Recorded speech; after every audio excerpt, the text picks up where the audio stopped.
நெசமாக தாண்டா சொல்கிறேன், சும்மா சொல்லுவேண்ணா, நெசமாக தான் சொல்கிறேன்.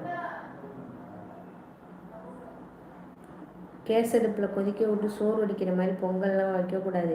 வெளியில் மண்பானையில் நம்ம விவசாயத்துக்கு வச்சுருக்க நெல்லில் வந்து குத்து குத் அரிசி குத்தி அதுலேருந்து அரிசி எடுத்து பச்சரிசி எடுத்து அதுலேருந்து தான் பொங்கல் செஞ்சு பொங்கி வரணும். அது பொங்கி வந்தால் தான் அந்த வருஷம் நமக்கு நல்ல முறையாக இருக்குன்னு சொல்லுவாங்க.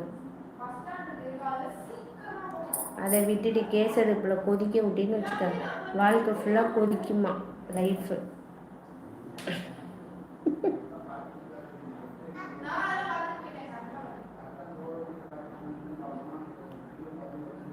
தெரிஞ்சு வச்சுக்கோ, நல்லது கெட்டதெல்லாம் தெரிஞ்சு வச்சுக்கோ. என்ன மாதிரி பெரிய அறிவாளிகள்கிட்ட கேட்டு தெரிஞ்சுக்கோ. ஓகே, சும்மா தெரியாமலாம் மக்கு சம்பராணி மாதிரி இருக்கக்கூடாது.